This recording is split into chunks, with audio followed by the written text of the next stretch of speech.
TGT की तैयारी करने वाले मेरे सभी प्रिय साथियों को मेरा प्यार भरा नमस्कार। आज की वीडियो में हम लोग डिस्कस करेंगे मैथ्यू अर्नोल्ड पर आधारित कुछ मोस्ट इंपॉर्टेंट पीवाईक्यूज। ये सभी क्वेश्चंस हमारे किसी ना किसी एग्जाम में पूछे जा चुके हैं, तो चलो शुरुआत कर लेते हैं। सबसे पहला पीवाईक्यू हमारा कौन सा है? बोला गया है कि which of the following works is not associated with Matthew Arnold, यानी कि निम्नलिखित में से कौन सी रचना मैथ्यू अर्नोल्ड से संबंधित नहीं है। तो कौन सी नहीं है? कल्चर एंड एनवायरनमेंट जो है वो मैथ्यू अर्नोल्ड की नहीं है, ए ऑप्शन हमारा हो जाएगा। लेकिन इसी से मिलती जुलती एक रचना लिखी है, कल्चर एंड एनार्की करके, ठीक है। लेकिन कल्चर एंड एनवायरनमेंट करके इनका कोई वर्क नहीं है, तो ए ऑप्शन। दूसरा क्वेश्चन है, बोला गया है Matthew Arnold was not a, Matthew Arnold क्या नहीं थे? तो वो एक नॉवलिस्ट नहीं थे, एक उपन्यासकार नहीं थे। बाकी वो पोइट भी थे, क्रिटिक भी थे, एसिस्ट भी थे, लेकिन उपन्यासकार नहीं थे। अगला क्वेश्चन, तीसरा क्वेश्चन हमारा कौन सा है जरा देख लीजिए। बोला गया is there no life but these alone, mad man or slave, must man be one, the above line are. ये जो ऊपर की लाइनें हैं वो कहां से ली गई हैं? अ समर नाइट से ली गई हैं, जो कि मैथ्यू अर्नोल्ड की एक कविता है, ठीक है, पोइम है। सी ऑप्शन हमारा क्या हो जाएगा? सही हो जाएगा। लेकिन ये लाइनें हैं तो मैं इनको लाइन बाय लाइन समझा भी देता हूं। Is there no life but these alone, क्या जीवन में सिर्फ यही दो विकल्प हैं? मैडमैन और स्लेब, यानी कि क्या इंसान को या तो पागल यानी कि मैडमैन होना होगा, या दास यानी कि गुलाम स्लेव। क्या इंसान को इन्हीं दो में से एक को होना ही होगा? अर्थात ये जो कविता है ना, वो विक्टोरियन युग की निराशा, मलंकली और आधुनिक युग के जो मैकेनिकल नेचर है उस पर आधारित है। तो इसमें इन पंक्तियों में कवि अर्नोल्ड सवाल करते हैं, क्या इंसानी जीवन में केवल दो ही रास्ते बचे हैं? या तो आप समाज की रूढ़ियों के खिलाफ जाकर पागल कहलाएं, या फिर समाज के बंधनों में रहकर गुलाम यानी कि स्लेव की तरह काम करें। कवि का कहना है कि क्या मनुष्य अपनी इच्छा के अनुसार स्वतंत्र होकर नहीं जी सकता? क्या उसे या तो पागलपन के रास्ते पर जाना होगा, या फिर अपनी आजादी बेच करके गुलाम बनना होगा? ये कविता है ना, उन लोगों के प्रति सहानुभूति दिखाती है जो आधुनिक और मशीनी जीवन में दास बन करके रह गए हैं और अपने दबे हुए व्यक्तित्व से तंग आ चुके हैं। यानी कि इसमें इन पंक्तियों में मानव अस्तित्व के सीमित विकल्पों पर एक अस्तित्ववादी एग्जिस्टेंशियल सवाल उठाती है, जहां कवि जीवन के केवल पागलपन और गुलामी के बीच में फंसा हुआ देखते हैं। तो ये आ समर नाइट की कहानी है, ठीक है, और बहुत बेहतरीन है। चौथा क्वेश्चन है हमारा, Rugby Chapel by Matthew Arnold is written in the memory of.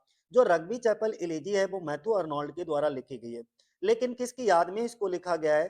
तो मैथ्यू अर्नोल्ड ने अपने पिता की याद में इसको लिखा था। सी ऑप्शन हो जाएगा, थॉमस अर्नोल्ड, क्योंकि मैथ्यू अर्नोल्ड के पिता का नाम क्या था? थॉमस अर्नोल्ड था। जब इनकी मृत्यु हो गई तो इनकी याद में, स्मृति में जो है मैथ्यू अर्नोल्ड ने रग्बी चैपल की रचना की। तो सी ऑप्शन हमारा क्या होगा? करेक्ट होगा। इसके बाद हम बात करते हैं, एक बहुत प्यारा क्वेश्चन आ गया है और ये इंपॉर्टेंट है, मोस्ट इंपॉर्टेंट। मेमोरियल वर्सेस की ये लाइनें हैं, ये भी मैं बता देता हूं। He laid us as we lay at birth on the cool flowery lap of earth in the above line he stand for. पूछा गया है इन ऊपर की लाइनों में ही शब्द किसके लिए यूज किया गया है? तो ये जो ही शब्द है वो विलियम बसवर्थ के लिए यूज किया गया है। किसमें? मेमोरियल वर्सेस पोइम में। कवि यहाँ मृत्यु को एक ऐसे व्यक्ति के रूप में चित्रित करते हैं जो मनुष्य को उसी प्रकार धरती की गोद में सुला देता है जैसे जन्म के समय शिशु धरती की ठंडी फूलों से सजी गोद में लेटा हुआ होता है।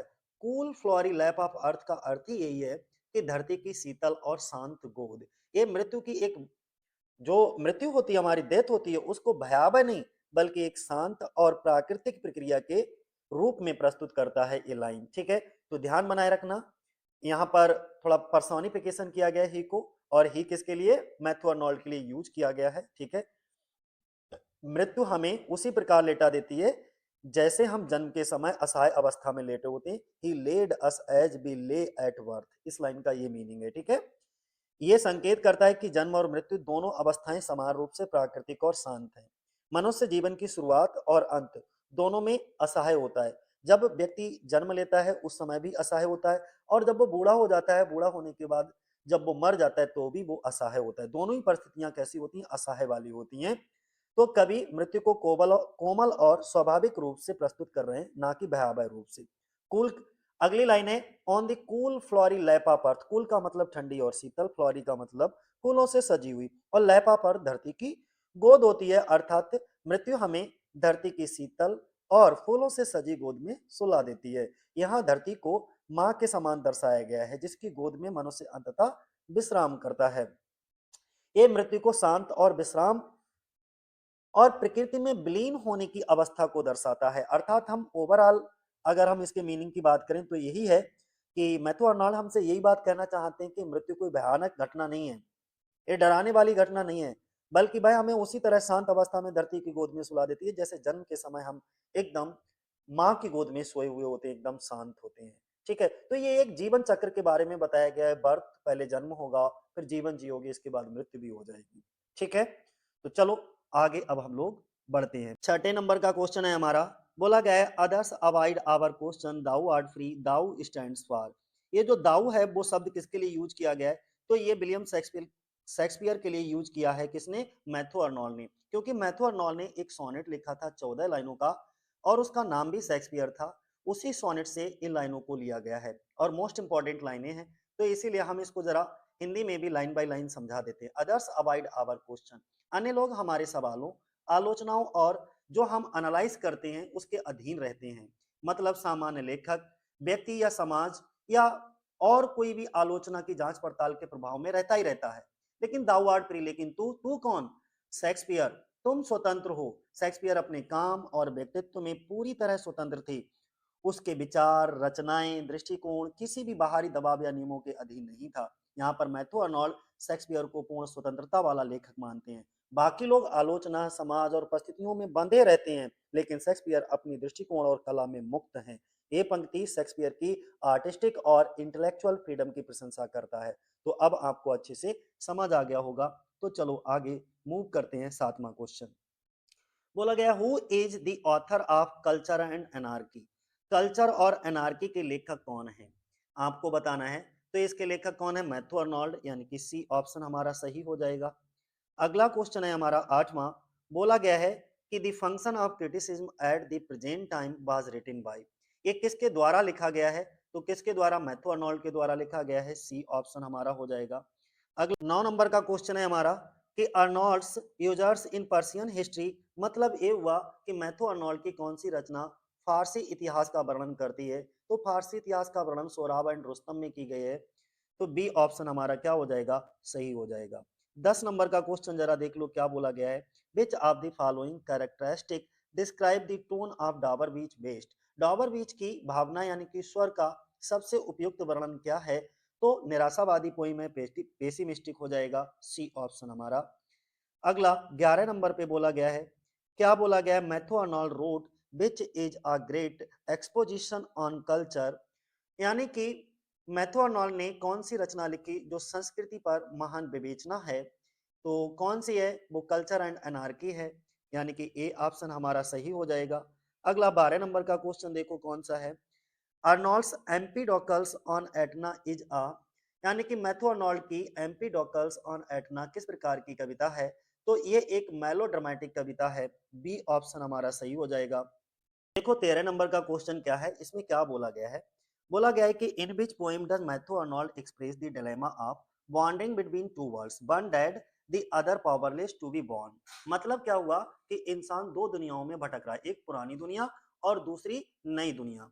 पुरानी दुनिया जो अब मर चुकी है, खत्म हो चुकी है, और जो नई दुनिया है वो अभी पूरी तरह से विकसित नहीं हुई है। मतलब यह है कि आधुनिक मनुष्य पुरानी परंपराओं से कट गया है, लेकिन नई व्यवस्था और विश्वास भी अभी पूरी तरह से जन्म नहीं ले पा रहा है। तो इसमें ये जो कविता है इसमें मलंकलिक और रिफ्लेक्टिव तरीके से बताया गया है। ठीक है, और ये जो लाइनें हैं वो कहाँ से ली गई हैं? ग्रैंड चेस्टूस से ली गई हैं। तो बी ऑप्शन हमारा क्या हो जाएगा? सही हो जाएगा दोस्तों। अगला क्वेश्चन है, in which category will you place Matthew Arnold as a critic. यानी कि आलोचक के रूप में आप मैथ्यू अर्नोल्ड को कौन सी कैटेगरी में रखोगे? तो कौन सी कैटेगरी में? क्लासिसिस्ट। डी ऑप्शन हमारा क्या हो जाएगा? सही हो जाएगा। अगला देखो 15 नंबर का क्वेश्चन हमारा कौन सा है? Who regarded poetry as the criticism of life.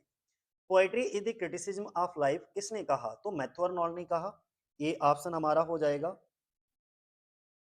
16 number का क्वेश्चन देख लो क्या है। Matthew Arnold studied at university. Matthew Arnold ने किस विश्वविद्यालय में अध्ययन किया? तो किस में? ऑक्सफोर्ड में, ऑक्सफोर्ड वाला ऑप्शन ये रहा आपका, बी ऑप्शन हो जाएगा ऑक्सफोर्ड यूनिवर्सिटी में। अगला 17 नंबर का क्वेश्चन है, the best poem of Matthew Arnold are. बोला गया मैथ्यू आर्नोल्ड की सर्वश्रेष्ठ कविताएं किस प्रकार की हैं, तो वो एलेजिक हैं, यानी कि सी ऑप्शन हमारा हो जाएगा एलेजिक। अगला, Matthew Arnold as a poet was most influenced by. अगर हम मैथ्यू आर्नोल्ड की बात करें एज अ पोइट, कवि के रूप में, आर्नोल्ड पर सबसे अधिक प्रभाव किसका था, तो मैथ्यू आर्नोल्ड पे सबसे अधिक प्रभाव विलियम बर्ड्सवर्थ का था, ये ऑप्शन हो जाएगा हमारा। अगला क्वेश्चन है 19 नंबर का, बोला गया है कि this strange disease of modern life with its sick hurry and divided aims, Matthew Arnold speak of this malaise in his poem. बोला गया है this strange disease of modern life, यहाँ पर इस लाइन से आशय आधुनिक समाज की मानसिक थकावट और असंतोष से है। एक शब्द आया सिख हरी, जीवन की तेज रफ्तार जिसमें कोई मानसिक शांति नहीं है। डिवाइडेड एम, यानी कि लक्ष्य में असंगति, यानी कि जीवन का जो उद्देश्य है वो बटा हुआ है। अर्थात स्कॉलर जिप्सी में मैथ्यू आर्नोल्ड ने ऐसे व्यक्ति को प्रस्तुत किया है जो आधुनिक जीवन की उलझनों और जो तनाव होते हैं, तनावों से अलग होकर प्रकृति और ज्ञान की ओर चला गया है। कभी इसे आधुनिक जीवन की बीमारी यानी कि मैलाइस कहकर आलोचना करते हैं। यह व्यक्ति जो स्कॉलर जिप्सी होता है वो शांति, सरलता और स्वतंत्रता का प्रतीक इसमें दिखाया गया है। ठीक है, तो ये जो कविता है ना वो आधुनिक जीवन की मानसिक थकावट पर पूरी तरीके से केंद्रित है। तो यहाँ पर ये जो लाइनें हैं वो कहाँ से ली गई आपको ये बताना है, तो स्कॉलर जिप्सी से ली गई हैं, मोस्ट इंपॉर्टेंट है। ठीक है, this stand disease of modern life, ये लाइन फिर भी याद बनाए रखना, ये मोस्ट इंपॉर्टेंट लाइन है, कई बार पूछी जाती है। अगला क्वेश्चन देखो हमारा कौन सा है, शैली को मेलोपोइक किसने कहा, यानी कि हु टर्म्ड शैली एज मेलोपोइक। तो वो कहने वाले कौन थे, मैथ्यू आर्नोल्ड ही थे। मैथ्यू आर्नोल्ड ने शैली को मेलोपोइक कहा, बी ऑप्शन हमारा क्या हो जाएगा, सही हो जाएगा। 21 नंबर का क्वेश्चन देख लो कौन सा है। 21 नंबर पे बोला गया Arnold took the theme of his the scholar gypsy from Joseph Glanvill's book entitled. Matthew Arnold ने अपनी दी स्कॉलर जिप्सी का जो थीम है वो जोसेफ ग्लैनबेल की एक पुस्तक थी, यानी कि कौन सी पुस्तक थी, उसका नाम बताना है आपको। तो क्या नाम है, इनमें से तो एक भी नाम वो नहीं दिया गया है। दी वैनिटी ऑफ डॉगमेटाइजिंग करके था नाम, है ही नहीं, तो नन पे चले जाइए आप, डी। 22 नंबर का क्वेश्चन देखो क्या है, who is referred as Europe sagest head and physician of the iron age by Arnold. Arnold ने यूरोप सेजेस्ट हेड तथा physician of the iron age किसके लिए कहा, तो मैथ्यू आर्नोल्ड ने एक इसको बोला था, गोएथे को बोला था, सी ऑप्शन हमारा क्या हो जाएगा, सही हो जाएगा। 23 नंबर का क्वेश्चन देखो क्या है, who was the father of Matthew Arnold. Matthew Arnold के पिता का क्या नाम था, तो थॉमस आर्नोल्ड था, बी ऑप्शन हो जाएगा हमारा। अगला क्वेश्चन है, whose death was commemorated by Arnold in Thyrsis. Thyrsis में आर्नोल्ड ने किसकी मृत्यु को याद किया है, तो आर्थर ह्यू क्लॉ की मृत्यु से दुखी होकर के थायरसिस को लिखा, जो कि क्या थी, एक पास्टोरल इलेजी थी। 25 नंबर का क्वेश्चन है हमारा, बोला गया है Arnold celebrates the scholar gypsy is based on an old legend narrated by Glanville in The Vanity of Dogmatizing। बोला गया अर्नोल्ड की प्रसिद्ध द स्कॉलर जिप्सी किस पुरानी कथा पर आधारित है, जिसे ग्लैनविल ने किस पुस्तक में वर्णित किया है, तो द वैनिटी ऑफ डॉगमेटाइजिंग करके एक पुस्तक थी, उसी में वर्णित किया है, सी ऑप्शन। अगला 26 नंबर का क्वेश्चन देखो क्या है, बोला गया है who is the author of the poem Shakespeare. Shakespeare कविता के रचयिता कौन है, तो मैथ्यू आर्नोल्ड। ये एक सोनेट है शेक्सपियर, और इस सोनेट को मैथ्यू आर्नोल्ड के द्वारा लिखा गया है। 27 नंबर का क्वेश्चन है हमारा, Matthew Arnold Sorab and Rustam is taking from the story from.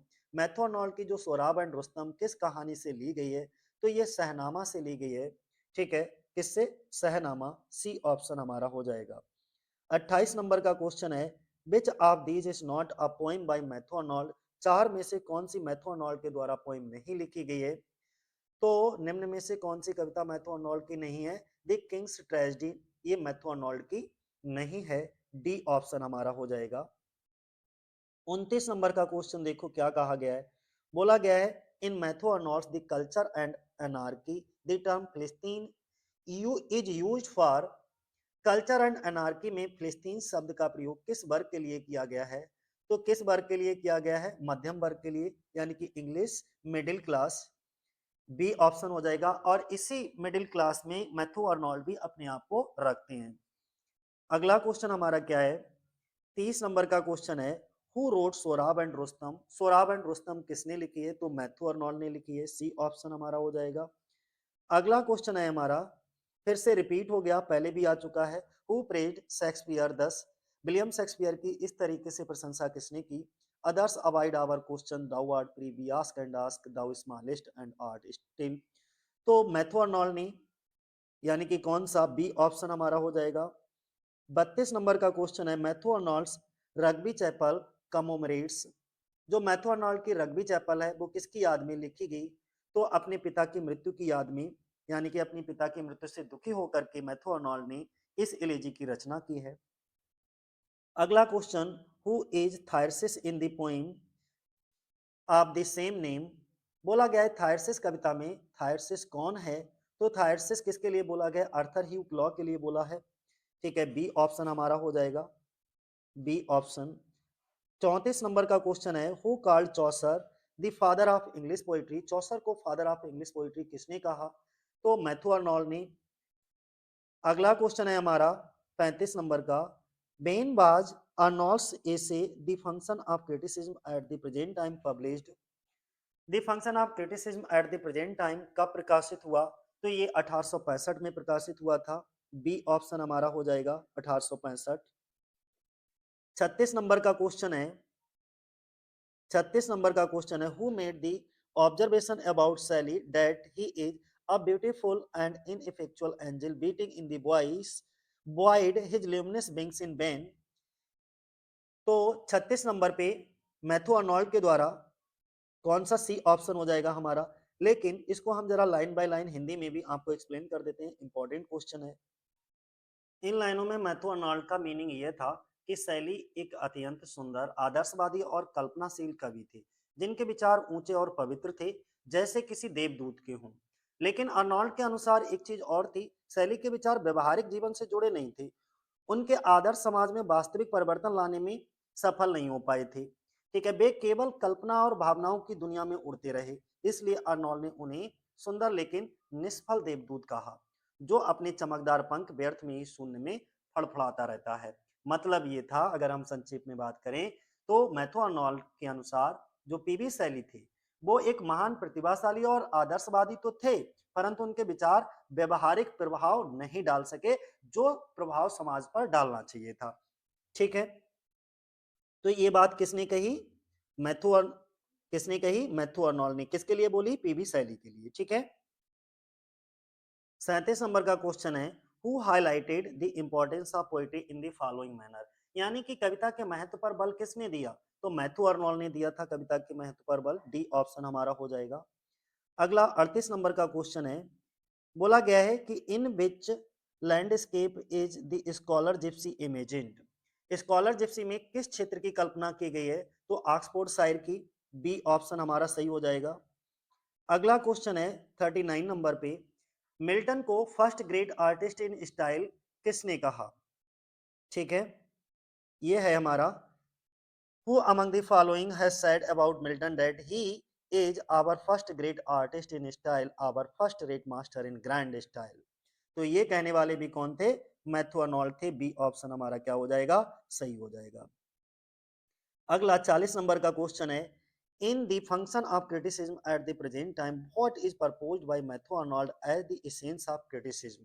The function of criticism की आलोचना का सार क्या है? तो उसका आलोचना का सार यही है, disinterestedness. C option, disinterestedness. 41 number का क्वेश्चन है, बोला गया है कि who in the World as India argues that English can be the only common unifying language of India? The World as India में किसने तर्क दिया कि अंग्रेजी भारत की एकमात्र सामान्य और एकीकृत भाषा हो सकती है? तो सुसन सोंगटैग। डी ऑप्शन हमारा क्या हो जाएगा? सही हो जाएगा। 42 नंबर का क्वेश्चन देखो कौन सा है, बोला गया है which two of the following are felicitous felicitous evolution of poetry according to Matthew Arnold the Study of Poetry. Matthew Arnold ने द स्टडी ऑफ पोइट्री के अनुसार कविता के कौन से दो मूल्यांकन त्रुटिपूर्ण फेलेसियस हैं। फेलेसियस का मतलब क्या होता है, त्रुटिपूर्ण। तो दो कौन से हैं, यानी कि बी और डी। बी पे क्या है, पर्सनल एस्टीमेट और हिस्टोरिकल एस्टीमेट। यहां से देखो बी और डी ये दो जो है वो त्रुटिपूर्ण हैं। तो इस तरीके से हमारा कौन सा ऑप्शन सही हो जाएगा, बी और डी, सी वाला। 43 नंबर का क्वेश्चन देखो क्या है, which Shakespearean comedy is structured as a play within a play. Shakespeare की कौन सी comedy play within a play संरचना पर आधारित है। तो a Taming of the Shrew, D option हमारा सही हो जाएगा, डी। 44 नंबर का क्वेश्चन देखो क्या है, बोला गया है in which society does Arnold place himself in Culture and Anarchy. Culture and Anarchy में अर्नोल्ड स्वयं को किस वर्ग में रखते हैं। तो अर्नोल्ड ने स्वयं को किस वर्ग में रखा है, फिलिस्तीन वर्ग में रखा है। ठीक है, बी ऑप्शन हो जाएगा, फिलिस्तीन, मिडिल क्लास। अगला, Harold Skimpole in Bleak House is a caricature of. Harold Skimpole Bleak House में किसका व्यंगात्मक चित्र, कैरिकेचर क्या होता है, व्यंगात्मक चित्र के लिए तो कैरिकेचर बोलते हैं, तो किसका है, ली हंट का, ए ऑप्शन हो जाएगा हमारा। 46 नंबर का क्वेश्चन देखो क्या बोला गया है, बोला गया है कि which term has been used by Matthew Arnold in his Culture and Anarchy for the middle classes. Matthew Arnold ने अपनी पुस्तक कल्चर एंड एनार्की में मिडिल क्लास के लिए कौन सा शब्द प्रयोग किया। तो फिलिस्तीन वर्ड यूज किया था, बी ऑप्शन हमारा सही हो जाएगा, फिलिस्तीन। अगला 47 नंबर का क्वेश्चन देखो क्या है, who has written Culture and Anarchy. Culture and Anarchy किसने लिखी, तो मैथ्यू आर्नोल्ड ने लिखी, बी ऑप्शन हमारा। 48 नंबर का क्वेश्चन है, बोला गया है 49 नंबर का अगर हम क्वेश्चन की बात करें तो इसमें बोला गया है रेफरेंस ऑफ हिंगसेज, यानी कि हिंगसेज का रेफरेंस पूछ लिया है, सिबला और इल्सली डाउन्स, इन तीन का जिक्र जो है वो कहां पर मिलता है, तो वो थायरसिस में मिलता है, डी ऑप्शन हमारा क्या हो जाएगा, सही हो जाएगा। अगला क्वेश्चन है हमारा 50 नंबर का। 50 नंबर पे बोला गया है कि what is the course of the life of mortal man on the earth, nothing and then they die perish and no one ask the above cited line appears in. धरती पर मरने वाले इंसानों की जिंदगी का रास्ता क्या है, कुछ नहीं, और वे फिर मर जाते हैं, खत्म हो जाते हैं, उन्हें कोई नहीं पूछता। ये जो ऊपर बताई गई लाइनें हैं वो कहाँ से ली गई हैं, तो इनको लिया गया है रग्बी चैपल से। कहाँ से दोस्तों, रग्बी चैपल से लिया गया है। ये मोस्ट इंपॉर्टेंट लाइनें हैं और सबसे अच्छी बात यह है कि ये यूपी पीजीटी 2021 में पूछा गया है। तो सी ऑप्शन हमारा क्या हो जाएगा, सही हो जाएगा। अब हम आगे बात करते हैं। तो अब आपको ये भी क्वेश्चन आसानी से समझ आ गया होगा कि ये कहां से लिया गया था, रग्बी चैपल से। ठीक है, रग्बी चैपल, ध्यान बनाए रखना। अगला क्वेश्चन है हमारा 51 नंबर पे, बोला गया है थायरसिस वाज रिटन टू कमोमरेट्स। ये जो थायरसिस है वो किसकी याद में लिखा गया, तो किसकी याद में लिखा गया, Arthur Hugh Clough, D option हमारा हो जाएगा, अर्थर ह्यू क्लॉ। 52 नंबर का क्वेश्चन देखो क्या है, 52 नंबर पे बोला गया है Matthew Arnold is known as. Matthew Arnold को जाना जाता है, किस रूप में जाना जाता है मैथ्यू आर्नोल्ड को, तो उनको एक कवि और आलोचक के रूप में जाना जाता है, यानी कि बी ऑप्शन हमारा क्या हो जाएगा, सही हो जाएगा, पोइट एंड क्रिटिक के रूप में। 53 नंबर का क्वेश्चन देखो क्या है, बोला गया है in the scholar Gipsy, the scholar Gipsy as, कि स्कॉलर जिप्सी में स्कॉलर जिप्सी कौन है, तो स्कॉलर जिप्सी जो है वो एक पुराना ऑक्सफोर्ड का स्टूडेंट दिखाया जाता है, सी ऑप्शन हो जाएगा हमारा, अ फॉर्मर ऑक्सफोर्ड स्टूडेंट, पूर्व ऑक्सफोर्ड का विद्यार्थी। अगला 54 नंबर की अगर हम बात करते हैं तो कहा गया है, क्या बोला गया है, बोला गया है who believe that poetry has significant use in the process of knowledge creation and progression of human beings. कौन मानता है कि इंसानों के ज्ञान बनाने, इंसानों को ज्ञानी बनाने और आगे बढ़ने की प्रक्रिया में जो पोइम है, कविताएं हैं, वो एक अहम रोल प्ले करती हैं। ठीक है, ऐसा कौन मानते थे, तो मैथ्यू आर्नोल्ड ऐसा मानते थे। कौन सा ऑप्शन हो जाएगा हमारा, बी ऑप्शन। 55 नंबर का क्वेश्चन है, बोला गया Matthew Arnold worked as. Matthew Arnold काम करते थे, किस रूप में काम करते थे, तो एक स्कूल इंस्पेक्टर के रूप में काम करते थे, बी ऑप्शन हो जाएगा। 56 नंबर का क्वेश्चन है हमारा 56 नंबर पे, कि which of the following does not mention Dover Beach, इनमें से किस में डॉबर बीच का जिक्र नहीं है। तो ये टोटल 5 ऑप्शन दे रखे हैं, ठीक है। पांचों ऑप्शन में से एक ऑप्शन ऐसा है जिसमें डॉबर बीच का जिक्र नहीं है। तो फारेनहाइट 451 इसमें जिक्र है, कैश 22 में भी है, आई कैप्चर द कैसल ये भी है, ठीक है, सैटरडे में भी है, किस में नहीं है, थिंग्स फॉल अपार्ट में नहीं है, ठीक है। तो डी ऑप्शन हमारा हो जाएगा, कौन सा, डी ऑप्शन, ये वाला, ठीक है। अगला क्वेश्चन है 57 नंबर पे, बोला गया है, किसने कहा, who said Arnold is at his best a very good but highly derivative poet. Arnold अपने सबसे अच्छे रूप में एक बहुत अच्छे लेकिन बहुत ज्यादा डेरिवेटिव कवि हैं, ये बात किसने कही। तो ये कहने वाले व्यक्ति कौन थे, हमारे हेरोल्ड ब्लूम थे। कौन सा, ई ऑप्शन हो जाएगा, हेरोल्ड ब्लूम। एक्चुअली इसमें हुआ क्या था कि अर्नोल्ड अपने सबसे अच्छे रूप में एक बहुत अच्छे लेकिन बहुत ज्यादा डेरिवेटिव कवि हैं। हेरोल्ड ब्लूम ने ऐसी बात कही थी, जो कि एक अमेरिकन लिटरेरी क्रिटिक और येल यूनिवर्सिटी के ह्यूमैनिटीज के प्रोफेसर थे ये, ठीक है, हेराल्ड ब्लूम, इनके बारे में जान लीजिए। अगला क्वेश्चन हमारा कौन सा है 58 नंबर पर, अगर हम बात करें, Sorab and Rustam bye Matthew Arnold is inspired by. अगर हम मैथ्यू अर्नोल्ड की सोराब और रुस्तम की बात करें तो ये किससे जो है प्रेरित है, तो ये सहनामा से प्रेरित है, सी ऑप्शन हो जाएगा हमारा, सहनामा, ठीक है, सी ऑप्शन, सहनामा, ध्यान बनाए रखना। ये कहानी जो है सोराब और रुस्तम की एक कहानी वाली कविता है, जिसमें अगर हम बात करें तो ये फिरदौसी की एक बहुत लंबी महाकाव्य थी, इपिक थी कविता सहनामा, उससे ये जो है इंस्पायर है। अगला बात करते हैं हम 59 नंबर पे, बोला गया है, Matthew Arnold's Memorial Verses mourns the death of. Matthew Arnold की मेमोरियल वर्सेस किसकी मौत पर शोक शोक जताती है। तो ये गोएथे बायरन और विलियम बसवर्थ की मौत पर शोक जताती है, ए ऑप्शन हमारा हो जाएगा। 60 नंबर की अगर हम बात करें, बोला गया how does Dover Beach treat this sea. बोल लिया गया है कि डॉबर बीच समुद्र को कैसे देखता है। तो वो समुद्र को कैसे देखता है, इसका ऑप्शन आपका सी हो जाएगा, यानी कि this sea is used as an image and a metaphor representing the eternal note of sadness. यानी कि समुद्र को एक इमेज और मेटाफर के तौर पर इस्तेमाल किया गया, जो दुख के हमेशा रहने वाले नोट को दिखाता है, ठीक है। अगला क्वेश्चन है हमारा 61 नंबर पे, बोला गया है who is the author of the poem Sohrab and Rustum. Sohrab and Rustum कविता के लेखक कौन है, तो मैथ्यू अर्नोल्ड हैं, बी ऑप्शन हमारा हो जाएगा।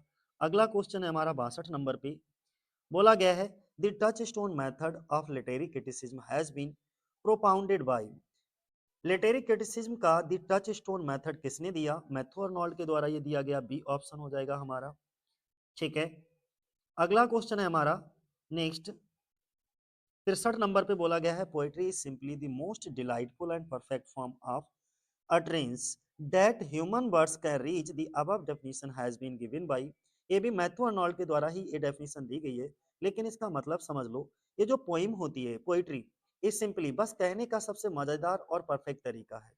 पोइट्री बस कहने का सबसे मजेदार और परफेक्ट तरीका है, जिस तक इंसान के शब्द, जिससे यानी कि जो इंसान के शब्द पहुंच सकें, ऊपर दी गई परिभाषा किसने दी है, तो ये परिभाषा जो दी है वो मैथ्यू अर्नोल्ड ने दी है, डी ऑप्शन हमारा हो जाएगा। 64 नंबर का क्वेश्चन क्या है हमारा, the reference of faithful shepherd appears in which of the following points. बोला है कि फेथफुल शेफर्ड का जिक्र इनमें से किस कविता में आता है।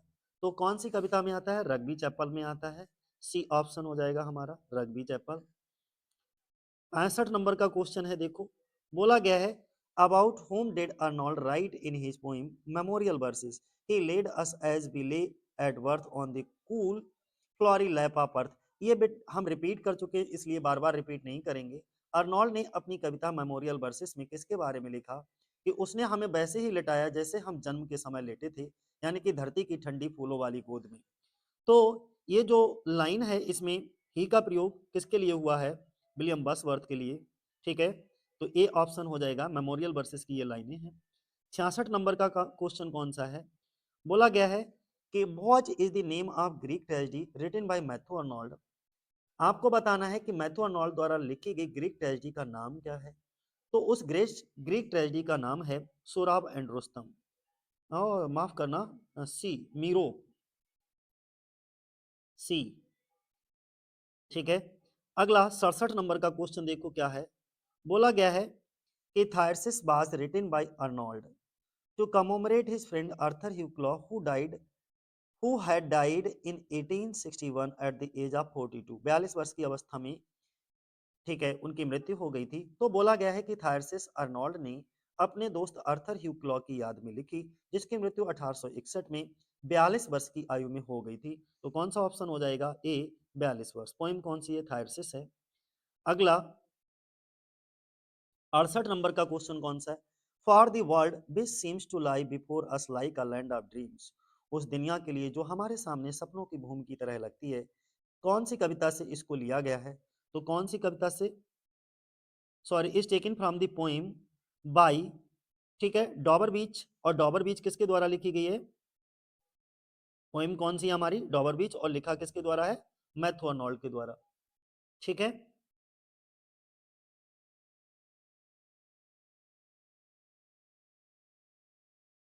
अगला क्वेश्चन हमारा 59 नंबर पे देख लो क्या बोला गया है। बोला गया है the Greek playwright who is referred to in Dover Beach. एक ग्रीक नाटककार जिनका उल्लेख डॉबर बीच में किया गया है, उनका नाम क्या था? तो सोफोकल्स। ठीक है, बी ऑप्शन हो जाएगा, सोफोकल्स। अगला 70 नंबर की बात करें तो क्या है हमारा? Who introduce the concept of touch stone in literary criticism. Literary criticism में टच स्टोन का कॉन्सेप्ट किसने शुरू किया? तो मैथ्यू आर्नोल्ड ने शुरू किया। ए ऑप्शन हो जाएगा हमारा, in the study of poetry में।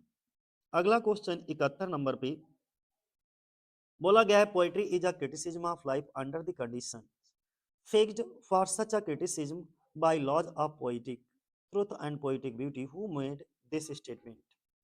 पोएट्री पोएटिक ट्रुथ और पोएटिक ब्यूटी के नियमों द्वारा ऐसी क्रिटिसिज्म के लिए तय शर्तों के तहत जिंदगी का एक क्रिटिसिज्म है, इसमें से किसने ये बात कही? तो चार ऑप्शन है, चारों में से किसने ये बात कही है? मैथ्यू आर्नोल्ड ने। ठीक है, तो सी ऑप्शन हमारा हो जाएगा। अगला 72 नंबर की बात करते हैं। Rugby Chapel is a poem by Matthew Arnold in the memory of his. Rugby Chapel Matthew Arnold की एक कविता है जो उन्होंने अपने पिता की याद में लिखी। ठीक है, तो कौन सा ऑप्शन हो जाएगा? Father doctor Thomas Arnold. 73 number के क्वेश्चन की बात करें तो 73 नंबर पे क्या बोला गया? Where ignorant armies clash by night is taken from the poem. ये कौन सी पोएम से लिया गया है? ठीक है, जहां अनजान सेनाएं रात में लड़ती हैं। तो फ्रॉम अ पोइम बाई, पूछा ये गया है, ये वैसे डॉबर बीच की लाइनें हैं, लेकिन ये जो डॉबर बीच पोइम है वो किसके द्वारा लिखी गई है? चार ऑप्शन है आपके सामने। ठीक है, मैथ्यू आर्नोल्ड के द्वारा लिखी गई है। अगला 74 नंबर का क्वेश्चन देखो क्या है। बोला गया है the future of poetry is immense is claim is made in. मतलब ये कि कविता का भविष्य बहुत बड़ा है, क्योंकि कविता में हमारी जात जैसे जैसे आगे, यानी कि जैसे जैसे समय आगे बढ़ेगा एक और भी पक्का ठिकाना ढूंढेगी, कविता के लिए ये दावा किया गया है। किसमें किया गया है? तो अर्नोल्ड ने द स्टडी ऑफ पोइट्री में किया था। ए ऑप्शन हमारा हो जाएगा। तो ध्यान, बस इतनी सी लाइन आपको ध्यान बनाए रखना है। Basically the future of poetry is immense, इसमें कही है मैथ्यू अर्नोल्ड ने स्टडी ऑफ पोइट्री। ठीक है, वहां से इन लाइनों को लिया गया है। 75 नंबर का क्वेश्चन है हमारा, according to Matthew Arnold touchstone are. Matthew Arnold के अनुसार टच स्टोन मेथड क्या है? तो आप सब लोग जानते हो टच स्टोन मेथड क्या है। पैसेजेस फ्रॉम एंशिएंट, नहीं, यानी कि C lines and expression of a great masters. C option हमारा क्या हो जाएगा? सही हो जाएगा। ठीक है, महान मास्टर्स की लाइनें और उनके एक्सप्रेशन सी क्या थी? टच स्टोन थी। अर्नोल्ड के अनुसार पोएट्री की रिलेटिव मेरिट को टेस्ट करने के लिए महान मास्टर्स की लाइनें और उनके एक्सप्रेशन ही टच स्टोन है। 76 नंबर का क्वेश्चन देखो क्या है। बोला गया no, no thou has not felt the lapse of hours who does the poet address here. नहीं नहीं, तुमने घंटों के बीतने को महसूस नहीं किया है। फिर आगे भी बहुत इसमें लाइनें होती हैं, क्योंकि इंसान की जिंदगी को क्या थका देता है? यही है, बार बार लगने वाले झटके बार बार सबसे मजबूत आत्माओं की एनर्जी खत्म कर देते हैं, प्लास्टिक पावर को शून्य कर देते हैं। यहाँ कभी किसे एड्रेस करते हैं? तो यहाँ पर स्कॉलर जिप्सी की ये कुछ लाइनें थी। ठीक है, ए ऑप्शन हमारा हो जाएगा स्कॉलर जिप्सी।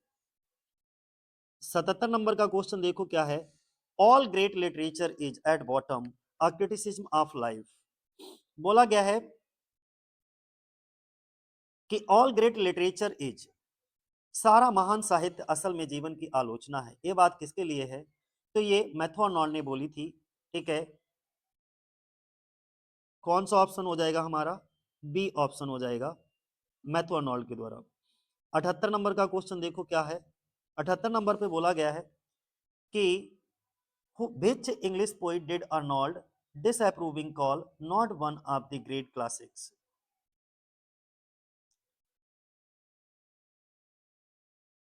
मैथ्यू आर्नोल्ड ने यह बात कही है कि नीचे दी गई लिस्ट में से किस इंग्लिश कवि को उन्होंने नापसंद करते हुए महान क्लासिक्स में से एक नहीं कहा? तो जोफ्रे चौसर को। ठीक है, किसको? जोफ्रे चौसर को, ध्यान बनाए रखना, ये ऑप्शन हो जाएगा हमारा। 79 नंबर पे देखो क्या बोला गया है। The elegy written by Matthew Arnold on the death of Arthur Hugh Clough is, वो कौन सी है हमारी? तो वो थायरसिस है, सी ऑप्शन हो जाएगा। क्योंकि आर्थर ह्यू क्लॉ की मृत्यु से दुखी होकर के इन्होंने एक पास्टोरल इलेजी की रचना की और उसका नाम था थायरसिस। 80 नंबर पे देख लो कौन सा है हमारा। Poetry at bottom is a criticism of life बस सेड बाय। बोला गया है कि पोएट्री असल में जिंदगी की आलोचना है, ये किसने कहा? मैथ्यू आर्नोल्ड ने कहा, बी ऑप्शन हो जाएगा। अगला 80 नंबर का, सॉरी 81 नंबर का question. Arnold was the first English critic to stress upon the necessity of, Arnold पहले इंग्लिश क्रिटिक थे जिन्होंने इस बात पर जोर दिया, कौन सी बात पर जोर दिया? कंपैरेटिव क्रिटिसिज्म पर, कंपैरेटिव क्रिटिसिज्म पर, बी ऑप्शन हो जाएगा हमारा। 82 नंबर का क्वेश्चन है, which of the following poet wrote Dover Beach, Dover Beach किसने लिखा? तो मैथ्यू अर्नोल्ड के द्वारा लिखी गई पोइम है डॉबर बीच। और आज की वीडियो का आखिरी क्वेश्चन बोला गया है कि in which category will you place Arnold as a critic, इनमें से बोला गया है कि आप मैथ्यू अर्नोल्ड को एक क्रिटिक के तौर पर किस कैटेगरी में रखेंगे? तो क्लासिसिस्ट की कैटेगरी में हम उनको रखेंगे, डी ऑप्शन हो जाएगा, क्लासिसिस्ट। ठीक है, डी ऑप्शन। आज के लिए इतना ही। जय हिंद, जय भारत साथियों।